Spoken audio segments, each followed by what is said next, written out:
हाय दोस्तों, film knowledge hub में आप लोगों का स्वागत है। कई दोस्तों ने ईमेल भेजा था कि फिल्म नॉलेज हब एक्चुअली है क्या। दोस्तों, एक्चुअली पॉइंट क्या है कि आप लोग प्रोफेशनल करियर बनाने जा रहे हैं। मान लीजिए आप सिनेमाटोग्राफर बनना चाहते हैं, आप एडिटर बनना चाहते हैं, आप फिल्म राइटर बनना चाहते हैं, एक्टिंग करना चाहते हैं। तो फिल्म मेकिंग रिलेटेड ढेर सारे इन्फॉर्मेशन है जिनको जानना बहुत आवश्यक है। और इसी वजह से कई सारे जो भी लोग फिल्म मेकिंग बिजनेस से रिलेटेड हैं वो रेगुलरली खुद को अपडेट करते रहते हैं फिल्म मेकिंग रिलेटेड इन्फॉर्मेशन के साथ। हमारी टीम का मूल मकसद ये है कि आप लोगों को इस तरह के कई इंपॉर्टेंट इन्फॉर्मेशन रेगुलरली आप लोगों को उपलब्ध करा दी जाए ताकि आप लोगों को आसानी गिरे आप लोगों के मकसद को हासिल करने में। ठीक है दोस्तों, चलिए आज का जो इम्पोर्टेंट टॉपिक है ये है profit and loss. Profit and loss ये इंपॉर्टेंट टॉपिक क्यों है? फिल्म मेकिंग बिजनेस इस बात के ऊपर निर्भर करता है कि आप कितना इन्वेस्ट कर रहे हो, कितना प्रॉफिट कमा रहे हो। ऐसे बहुत कम प्रोजेक्ट्स हैं जिसमें इन्वेस्टमेंट तो है लेकिन प्रॉफिट की उम्मीद नहीं की जाती। वो बहुत कम प्रोजेक्ट्स होते हैं। चाहे कोई भी प्रोजेक्ट हो, अगर फिल्म मेकिंग अगर एंटरटेनमेंट बिजनेस के साथ जुड़ा हुआ है तो उसमें दो चीज़ें हैं, एक है इन्वेस्टमेंट और दूसरा है रिटर्न कितना मिल रहा है। रिटर्न मैटर करता है। ठीक है दोस्तों, सबसे पहले शुरुआत करते हैं इसका बेसिक डेफिनेशन से कि प्रॉफिट और लॉस किसे कहते हैं, लाभ या फिर नुकसान। मान लीजिए मेरे पास एक प्रोडक्ट है, कोई भी प्रोडक्ट। मान लीजिए मेरे पास एक कांच का ग्लास है। इस कांच के ग्लास को बनाने में अगर मुझे 90 रुपये खर्च होते हैं, ठीक है, और ये मैं मार्केट में बेचने जाता हूँ और मैं इस कांच के ग्लास को 100 रुपये में बेचता हूँ, तो मुझे कितना प्रॉफिट हुआ? मुझे 10 रुपये का प्रॉफिट हुआ, यानी कि 10 रुपये का लाभ हुआ मुझे। मान लीजिए मैं और एक दिन और एक कांच के ग्लास को बेचने गया मार्केट में, मैंने उसको 80 रुपये में ही बेच पाया। कितना मुझे नुकसान हुआ? मुझे 10 रुपये का नुकसान हुआ। आप समझ रहे हो? ये सिंपल डेफिनेशन है प्रॉफिट एंड लॉस का। मैं आप लोगों को बताता हूँ एक सच्चाई। ये डेफिनेशन एक जमाने में हुआ करता था, लेकिन आज कंटेम्पोररी बिजनेस, जो आज की तारीख का जो बिजनेस है, उसका डेफिनेशन अलग है। मैं उसी तरह का एक ग्लास जिसका मैन्युफैक्चरिंग में, जिसको बनाने में मुझे 80 रुपये खर्च हुए और मैं मार्केट में उसको बेचने गया और मार्केट में मैंने उसको 140 रुपये में बेचा, तो मुझे प्रॉफिट कितना हुआ? स्ट्रेट 60 रुपये प्रॉफिट हुआ। ठीक है दोस्तों, और मान लीजिए अगर मैं उसको 160 रुपये में बेच सकता था लेकिन मैंने 140 रुपये में बेचा, तो यहाँ पे मैंने 60 रुपये तो प्रॉफिट कमाए हैं, इसमें कोई शक नहीं है, लेकिन साथ में 20 रुपये का लॉस भी हुआ है मेरा। ये पॉइंट है, ये मैटर करता है फिल्म मेकिंग के बिजनेस में आज के तारीख में।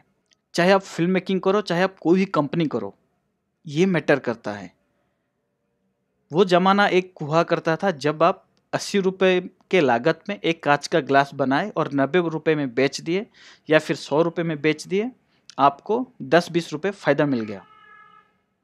लेकिन आज के तारीख में जो बिजनेस का डेफिनेशन ये कहता है कि अगर एक कांच का ग्लास बनाने में आपका 80 रुपये खर्च होता है और उसको मार्केट में आप 140 रुपये में बेच रहे हैं, जबकि आप उस कांच के ग्लास को 160 रुपये में बेच सकते थे, आपका इधर स्ट्रेट 20 रुपये का नुकसान हुआ है। यही डेफिनेशन के ऊपर भारतीय फिल्म उद्योग का बहुत बड़ा मार्केट डिपेंड करता है। अगर आप एक फिल्म से 10 करोड़ प्रॉफिट कमाते हैं, लेकिन जबकि आप 15 करोड़ प्रॉफिट कमा सकते थे, आपका इधर 5 करोड़ का स्ट्रेट नुकसान हुआ है।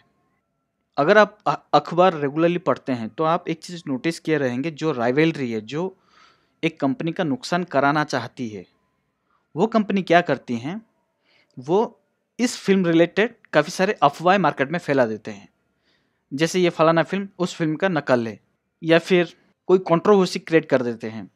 जैसे इस फिल्म का प्रोड्यूसर उस दिन वहाँ पे दारू पी के नाच रहा था, या फिर फिल्म के बारे में अपप्रचार करते हैं सोशल मीडिया में या फिर यूट्यूब में, राइट। इस तरह से होता क्या है, इस तरह से यही नुकसान होता है। जो 100 ऑडियंस थिएटर में जाके फिल्म देखने वाली थी, वो ऑडियंस थिएटर में जाके फिल्म नहीं देखती है। स्ट्रेट लॉस हुआ, ये 100 का टिकट स्ट्रेट गया। आप समझ रहे हो? विश्व में जितने सारे फिल्म इंडस्ट्री अच्छे बिजनेस मार्केट के लिए मशहूर हैं, उनमें से एक है भारतीय फिल्म इंडस्ट्री। यहाँ पे आप छोटे छोटे शहर चले जाओ, आपको मल्टीप्लेक्स मिल जाएंगे, सिंगल थिएटर मिल जाएंगे। सिंगल थिएटर वो भी अच्छे साउंड क्वालिटी, अच्छे स्क्रीन के साथ, ब्राइट स्क्रीन के साथ, अच्छे एम्बियंस के साथ आपको मिल जाएंगे। यानी कि भारत में फिल्म उद्योग के लिए जो मार्केट है वो ज़बरदस्त है। अभी एक राइवलरी कंट्री है, एक राइवलरी देश है। उस देश का मकसद ये है कि भारतीय फिल्म इंडस्ट्री का ये जो मार्केट है इसको नुकसान पहुंचाना है। तो वो लोग क्या करेंगे, एक फिल्म का कॉपी हासिल करेंगे और उसको जितने टोरेंट साइट हैं वहाँ पे अपलोड कर देंगे, और ये देखते ही देखते बिजली की रफ्तार से डाउनलोड होना शुरू हो जाएगा और स्ट्रेट करोड़ों में इसका नुकसान होगा। हाल ही में, मतलब अभी 2016 की बात है, रेपुटेड प्रोडक्शन कंपनी के फिल्म रिलीज से पहले टोरेंट पे उपलब्ध हो गए थे। पूरा का पूरा फिल्म करोड़ों में लॉस हुआ है दोस्तों, करोड़ों में। इसीलिए जो भी हम लोग फिल्म मेकिंग में करियर बनाना चाहते हैं, फिल्म मेकिंग से जुड़ना चाहते हैं, या फिर जिन लोगों के दिल में फिल्म मेकिंग के लिए बहुत प्यार है, फिल्मों के लिए बहुत दिल में एक जगह है, हम उनसे ये सिफारिश करते हैं कि टोरेंट से कोई भी फिल्म डाउनलोड मत कीजिए। भले ही वो कितना भी अच्छा प्रिंट हो, टोरेंट वेबसाइट से, पायरेटेड वेबसाइट से कोई भी फिल्म डाउनलोड मत कीजिए। अगर आपको कोई भी फिल्म देखना है तो आप ऑनलाइन ऑर्डर कर सकते हो। घर में जो प्राइवेट डीटीएच कंपनी है, जो घर में सेट टॉप बॉक्स के जरिए कई सारे चैनल देते हैं, वो भी रिसेंट रिलेटेड फिल्म भी दिखाते हैं। आप उनको भुगतान करो, इससे भारतीय फिल्म इंडस्ट्री को ही मदद मिलेगा। यहाँ तक कि मैं कहता हूँ विदेश की भी जो फिल्में हैं उनको पायरेटेड साइट से डाउनलोड मत करो, कोई भी सॉफ्टवेयर इस्तेमाल मत करो। पायरेसी इतनी बड़ी एक बीमारी है हमारे देश में, ये अर्थनीति व्यवस्था को खोखला करती है। इसीलिए जो भी फिल्म मेकिंग फील्ड से जुड़े हुए हैं, जिन लोगों के दिल में फिल्मों के लिए काफ़ी जगह है, एक प्यार है, एक मोहब्बत है, एक लगाव है, हम उनसे, तमाम लोगों से यही सिफारिश करते हैं कि आप पायरेसी को ना करें। पायरेटेड डीवीडी बड़ी आसानी से रोड के साइड में मिल जाते हैं, उसको परचेज ही ना करो। आपको फिल्म देखना है, या तो आप मल्टीप्लेक्स में जाओ, या फिर सिंगल थिएटर में जाओ, या फिर आप ऑनलाइन ऑर्डर करो। अगर आप गूगल वेबसाइट पे चले जाओगे, आपको कई सारे हिंदी, तमिल, तेलुगु, मराठी, मलयालम, चाइनीज, इंग्लिश भाषा के फिल्म, लगभग हर भाषा की फिल्म आपको वहाँ पे मिल जाएंगे, कम दामों में मिल रहे हैं। वो भी ब्लू रे डिस्क, यानी कि high definition, super high definition quality के फिल्म। अमेजन में भी कई सारे फिल्म ऑनलाइन उपलब्ध हैं, आप ऑनलाइन ऑर्डर कर सकते हो, घर मंगवा के डीवीडी फिल्म देख सकते हो। कई सारे ऐप्स भी हैं जो फ्री में हाई क्वालिटी, बेहतर क्वालिटी के फिल्म दिखाते हैं। हमारी टीम के पास अनुमति नहीं है, इसलिए मैं नाम नहीं ले पा रहा हूँ उन ऐप्स का, इसलिए। लेकिन आप अगर गूगल करोगे तो आपको recent released film high definition quality का आपको मिल जाएगा। ठीक है दोस्तों, तो ये एक चीज़ ध्यान में रखिए, पायरेसी को टोटली ना कहें। फिल्म देखना है, पूरे परिवार के साथ थिएटर में जाए या फिर मल्टीप्लेक्स में जाए, नहीं तो घर में ऑनलाइन ऑर्डर करें और घर में बैठ के वो फिल्म देखें। आप 4-5 दोस्त हो, एक दोस्त अगर पूरी फिल्म देगा तो उनको शायद ज़्यादा गिर सकता है, लेकिन आप लोग अगर 5 दोस्त हो तो 100-150 रुपये में मिल जाता है फिल्म, बड़ी आराम से ऑनलाइन मिल जाता है। आप 5 दोस्त हो, 5 दोस्त कंट्रीब्यूट करके आप देख सकते हो। अगर हम सब मिल जाएंगे ना कि नहीं, हम पायरेसी को नहीं ना करें, फिल्म इंडस्ट्री बहुत ऊपर उठ जाएगा, हर किसी के लिए एक मौका बन जाएगा। अगर फिल्म प्रोडक्शन कंपनी लॉस में जाएगा, ये नुकसान इनडायरेक्टली हमें ही होगा। ठीक है दोस्तों, चलिए अभी टॉपिक पे मैं जल्दी से वापस आपको लेके आता हूँ, प्रॉफिट और लॉस। तो अभी आप लोग ये समझ गए होंगे कि film production company script purchase करने से पहले 10 बार सोचती क्यों है, क्योंकि ये जो प्रॉफिट और लॉस का डेफिनेशन है ये बदल चुका है आज की तारीख में। और मैं आप लोगों को एक रेफरेंस के लिए कुछ इन्फॉर्मेशन देना चाहता हूँ। पुराने दिनों में प्रोडक्शन कंपनी किस तरह प्रॉफिट कमाती थी।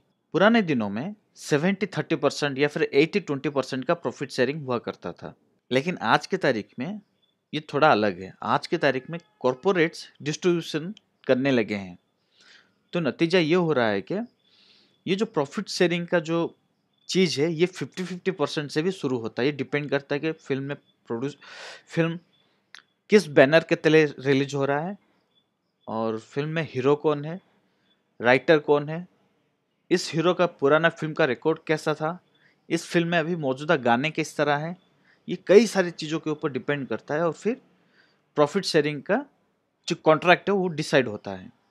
और ये एग्रीमेंट कुछ इस तरह बनता है कि पहले जो रिलीज होने के जो 3 दिन होते हैं, शुक्रवार, शनिवार, रविवार, ये 50-50% प्रॉफिट शेयरिंग पे डील बनता है, या फिर 60-40% पे डील बनता है, यानी कि 60% जो डिस्ट्रीब्यूशन कंपनी है वो लेके जाएगी, और 40% जो है वो प्रोड्यूसर या फिर प्रोडक्शन हाउस के खाते में आएगा। ठीक है। और फिर और एक एग्रीमेंट इस तरह बनता है कि पहले 3 दिन का बिजनेस का प्रॉफिट शेयरिंग इस तरह रहेगा, और जो नेक्स्ट वीक का है, जो पूरा मंडे से लेके संडे तक, उसका जो प्रॉफिट है वो प्रोडक्शन कंपनी, वो डिस्ट्रीब्यूशन कंपनी ज़्यादा प्रॉफिट रखेगी और प्रोडक्शन कंपनी कम प्रॉफिट रखेगा। जैसे ये घटते घटते जाएगा, यानी कि प्रोडक्शन कंपनी 50% प्रॉफिट रखेगी तो 60% प्रॉफिट रखेगी, तो डिस्ट्रीब्यूशन कंपनी 40% प्रॉफिट रखेगी। इस तरह ये डील बनते हैं। ठीक है दोस्तों, उम्मीद है आप लोगों को समझ में आ गया होगा प्रॉफिट और लॉस, इंडस्ट्री किस तरह प्रॉफिट और लॉस के साथ डील करती है। मैं आप लोगों को अगले वीडियो ट्यूटोरियल में और एक इम्पोर्टेंट टॉपिक के साथ मिलूंगा। तब तक इजाज़त दीजिए। Thank you.